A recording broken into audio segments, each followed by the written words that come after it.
Hello everyone and welcome back to the Cyclocross Social podcast. We are here in our penultimate racing weekend of the Cyclocross season 2020-2021. With me here to talk about the Ethias Cross in Eeklo is Issam. Hey everybody. The Ethias Cross here in Lokeren, not the same conditions as we had last week in Lille, not as much snow. There was some snow and some slippery sections, but a lot faster parkour. Issam, what happened in the men's race? Yeah, in the men's race, it was at front a very good start in turn one, but there were a few guys that were not able to negotiate turn one very well. Big names were Koen and David van der Poel. There were no severe injuries or anything, so everything went all right for them, but they were obviously, they dropped quite a lot. Overall, it was a all right lap one till Tormans decided to have himself tangled up with some boardings, or at least the sides of it. He got stuck and he held up quite a lot of riders, and especially Lars van der Haar, who lost quite a lot of time, but Tormans himself lost almost 10 seconds. And that actually allowed Courtney Van Kessel, the guy who had obviously a very good race last week, to go away. And Van Kessel went for it and tried to have a gap. Unfortunately for him, behind them there was some organization going on. The guys were all there to chase him back, and in the end it were the likes of Tormans, van Toerenhout, and Quinten Hermans, who was there as well, his teammate, to get back. Eli Iserbyt was struggling a little bit in the beginning of the race, made a lot of mistakes, to be honest, almost cancelling him any hopes of going on that podium. Courtney Van Kessel went again, tried to have a gap, but that didn't work out as well. Then there was actually a regroup with Van Toerenhout and Tormans and the two Tormans guys. And then it was actually Quinten Hermans that decided that he was going to try it this time for the Tormans team, and he decided to attack. And that attack actually didn't get much reaction. Tormans was basically just was not able to follow and not able to respond on the attack of Quinten Hermans. And Hermans actually basically just got away, got a gap, and was able to win that race. The race for second was very interesting. Quinten Hermans obviously was winning, but behind him, Courtney Van Kessel, his teammate, was struggling quite a bit at the end of the race before he actually tried to chase his teammate down a little bit, not on purpose. But he tried to actually attack from Aerts and Van Toerenhout at that moment, but then had a setback, and the same was for Van Toerenhout, and out of nowhere Eli Iserbyt came back, and it was a battle for second and third between Eli Iserbyt and Tormans. Tormans made a mistake, but managed to get through, and he was in the end the strongest, and Iserbyt made a mistake as well, I think more due to fatigue. And was not able to hold off Tormans for second. So it was Tormans that managed to get a second place, and Eli Iserbyt in third. Quinten Hermans finally getting a real good result here for not only himself but also for the team. He looked to be very delighted with it. Some tears at the end as well, but I found it pretty surprising to see him win. Of course, it's not the first time we see him actually winning races. We saw that in the previous seasons, but before the race in the interview he said, I need to look myself in the mirror, I need to just face it, I'm not good enough this season. I know I've crashed and perhaps that has influenced my season, and with that crash he was referring to his crash in the Dauphiné. Fair points, but then he said I'm going to focus on next season, but I will just ride these seasons for the rest of these races for fun. Still he wins, really impressive stuff, and you can only feel happy for him after his rough roller coaster season he's had. Yeah, I agree. I think he rode with less pressure in a way, probably because it's not a classified race. It's only an Ethias cross in a way. But he also, I don't know, he was not really trying to force himself into the lead, which he was doing quite a lot in previous races. He had a very calm start and beginning of the race, and probably the first one he had this season, and that's the first one he wins. So maybe his whole strategy going into a race in the last few races this season were not particularly the best approach to go into that. And now he was just everything came together and he was able to win it. I agree, because for once Quinten Hermans used a different tactic. Usually Hermans this season, we've always seen him like sprinting at the start, furious at the start. But today for once he sat back, did it nice and calm, waited for a bit, and it was his teammate Van Kessel who took that role. He lit up the race in the beginning, and once he was caught, the thing that usually happens to Hermans, it was Hermans who then did what usually happens to him, attack right after that, and that is, I think, what also played a key factor in his race. Yeah, I think Van Kessel really helped in the winning attack of Hermans. I mean, they played the team game pretty well. I think maybe the only small mistake Van Kessel made was trying to chase him down, or not chase him down. His obviously what he was trying to do was get away from Toon Aerts and Michael van Torenhout, because he felt that he was very strong, and I think he has all the right to do so, but it could have played out a little bit different if Toon Aerts or Van Torenhout were actually strong enough to close the gap down. I think Aerts a real solid showing here today, better than he was last weekend. Second place, I think he could be satisfied, especially because he made a quite costly mistake in the beginning of the race, which cost him around 20 seconds, so I think he can be happy as well. Yeah, I don't think Toon Aerts is going to be that disappointed about his second place. I think he overall had a good race, and he lost crucial time in the beginning of it, so he had to chase back and use a lot of energy at the beginning, and then to be still able in the end to manage such a result. I think that was very good and very strong from him. And yeah, I think for Toon Aerts, even when he tried to put Eli bit on the pressure and he made that mistake and he actually crashed, picked up his bike and just tried it again, and then it worked out. So I think Toon Aerts really showed that he had a good day today. Issam made quite a lot of mistakes. For a long time he was also behind that leading group. Eventually he did end up in third. How did that happen? Because I missed like a short part of the race, and when I came back, I think around 5 or 10 minutes is what I missed. All of a sudden Issam was in third. Yeah, well, the broadcasters were not really the best there, but from what I really could see was that he made, in one lap, he made 2 or 3 crucial mistakes. Going up a hill, couldn't go on the bike till the end, so he had to go off his bike, lost a little bit of time there, so that was quite crucial. And what he just tried to do was then just pick up the pace again. I think what helped him was the fact that Toon Aerts was losing time, while Issam was riding a little bit more consistent, because Toon Aerts really tried to close the gap to Hermans, and I think he kind of felt his efforts from the first lap. And Issam was then able to eventually close the gap first to Van Torenhout, who had a very bad day, especially at the end part of the race. And then he just closed the gap to Toon Aerts and Van Kessel, and Van Kessel dropped as well, and then he was there in a fight for second and third. Let's run down the entire top 10 then. We had Quinten Hermans in front of Aerts and Issam, 4th place for Courtney Van Kessel in front of Niels van der Putten, Michael van Torenhout, Daan Soete, 8th place for Thibaut Nys, 9th for Toon van der Bos and 10th for Nys and Ruegg. Let's start off with Courtney Van Kessel, the other rider of Tormans, who ended 4th. I think he did a good job, played the team game, and in the end, a 4th place, a solid result for him. Yeah, I think he played it pretty well. It's a bit of a shame that he didn't manage to get on the podium, because I think that his shape was good enough to be on the podium.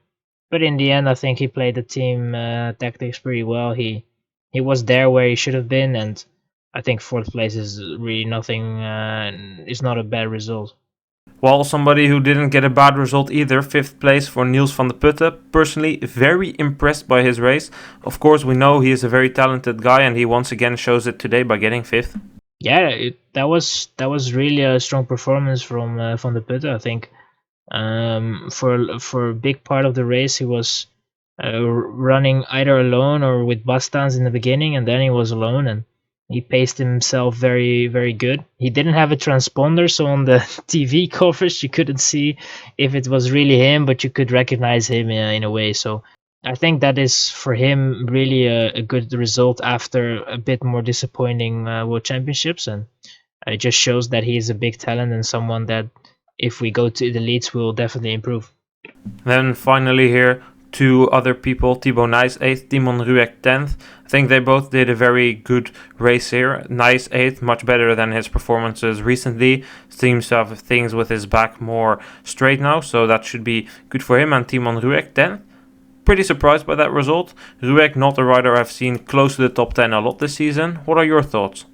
Yeah, I think for Ruegg it was it was a good result. I think his tendency of scoring better results at the end of the season so far, like also the last few races, he showed himself a bit more to the front. It seems like when he sees snow, he's a bit more motivated than he usually is or something.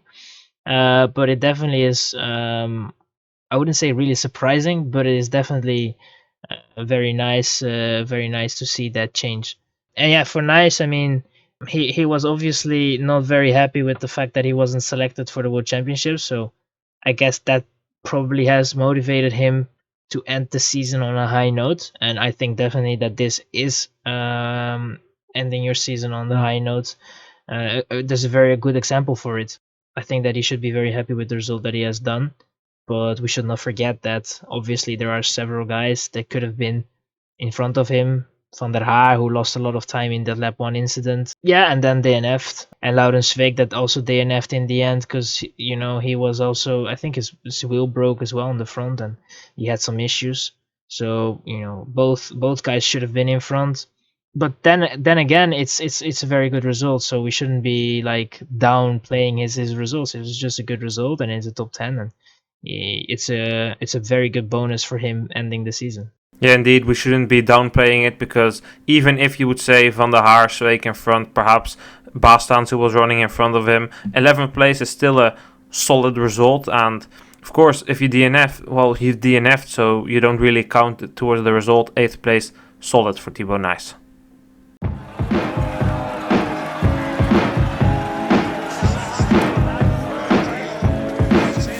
So then we can talk about the women's race. It was Inge van der Heijden from the 777 team who took the fastest start. But she made a mistake which we didn't see on the broadcast, and that meant her to drop. That resulted in us having 3 leaders, Betsema, Bakker and Kay. Until Kay made a mistake, that meant that only Betsema and Bakker were left at the front. Those two rode together for quite a while.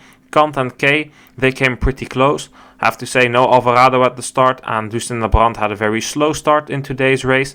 So at some point it looked like Kay and Kant around halfway of the race were going to connect with Betsema and Brand, but then Betsema upped the pace and these two riders opened a wider gap. It meant that Betsema and Bakker were going to duel it out for the win, and Betsema opened a gap somewhere inside the last lap, but it was Bakker who eventually still had a shot at winning, because Betsema on the hill, she came into big trouble. She made a mistake there, then she needed to walk a bit, then she didn't have enough speed to come up the next hill, and that meant that Bakker could close down the 10-second gap.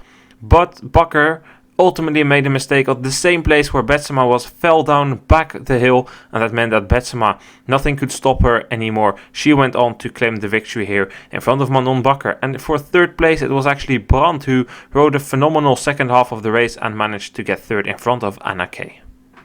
Well, that duel there between Betsema and Bakker, really the key phase there was that last lap where both made mistakes, potentially under pressure. What is your thought on that?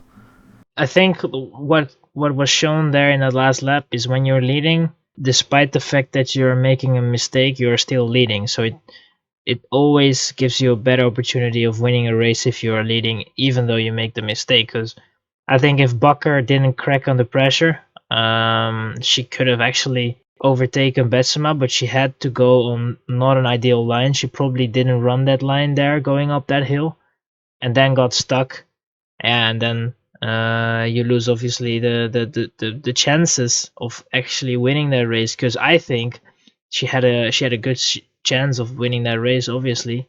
But yeah, in the end, I think Betsema was the smartest, the one that had the most experience, and was just the one that, you know, tried everything and tried the tricks and was the best.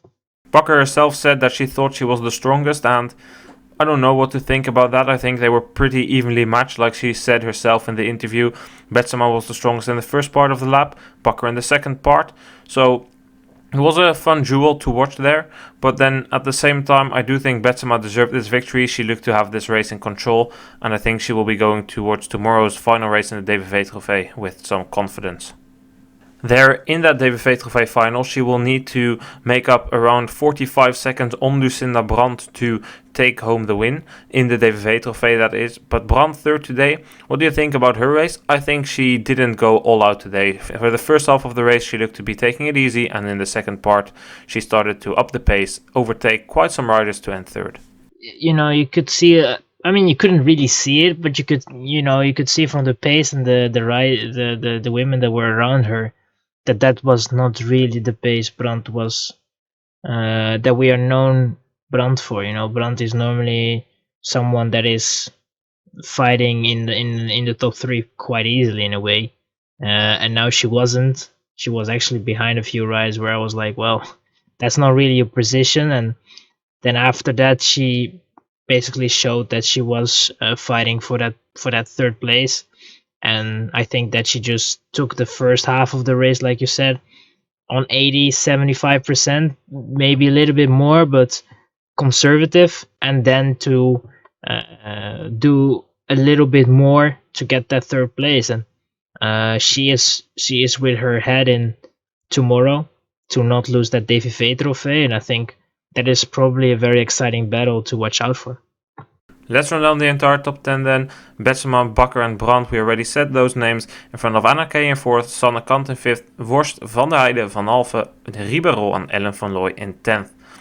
Let's start off again with the number 4, Anna Kay. I think she rode a really good race, 4th place. She might have deserved the podium here, arguably, but she made that crucial mistake, which also made her have a mechanical issue, and that really cost her today. Yeah, that was really a shame to see that happening and occur to her. But yeah, she did a very good performance. She performed pretty well in this race, and I think that she deserved a podium. But then again, Brandt obviously that was behind and came like a TGV. There was nothing to do to block that momentum, and she was just being able to get the third place. But nevertheless, I think an alright result, especially considering the fact that it's the end of the season.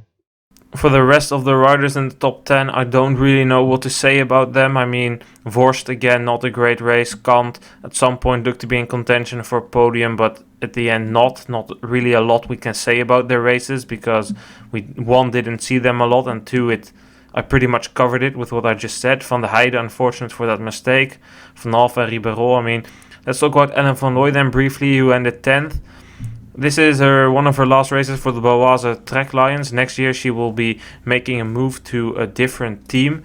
That team being Von de Molen, the coaster. She will be a rider and a coach there, which is in my opinion good. 10th here in the result is also good, and I think that this also tells us a lot about the person Ellen van Looy. We all know her as someone who has a part-time job in the Belgian health industry somewhere, and she also rides the races, and she always is there for the Sven Nys promotion things to try and encourage young girls to ride the bikes, and that is what she will be doing next year. It tells me a lot about her that even at the age she is now, she will be racing again next season to encourage more young girls to get on the bike. Yeah, I agree, and I think obviously this season she was not always there in the top 10, sometimes missed it out, sometimes was there again. But especially for someone that has been in this sport for quite a while and combining it with such an important job as well, that just shows a little bit what her character is.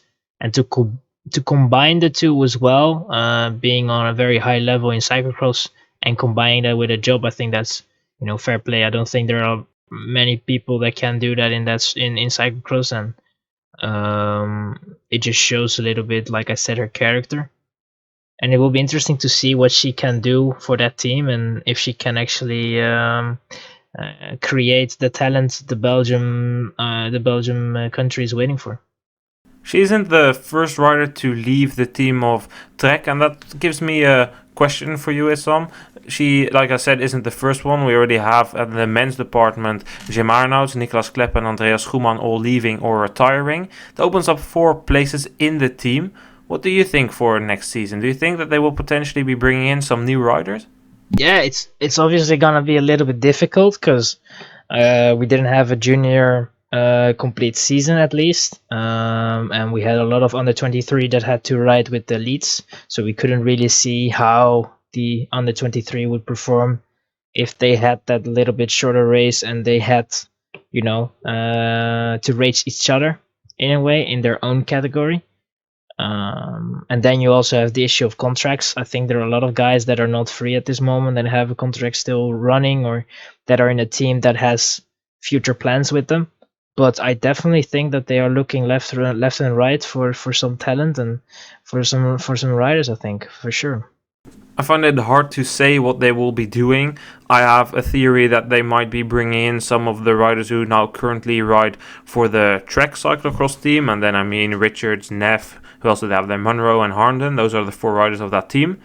Perhaps these teams will go together. Of course, Trek is now also the naming partner of the team, so perhaps it's cheaper for Trek to just give some more money to the team of Nys and then have these riders under contract there than having to pay for 2 different teams. It's just speculation, I don't know. Issam already said it that lots of riders have contracts. It's hard to have a picture of who does and who doesn't have a contract.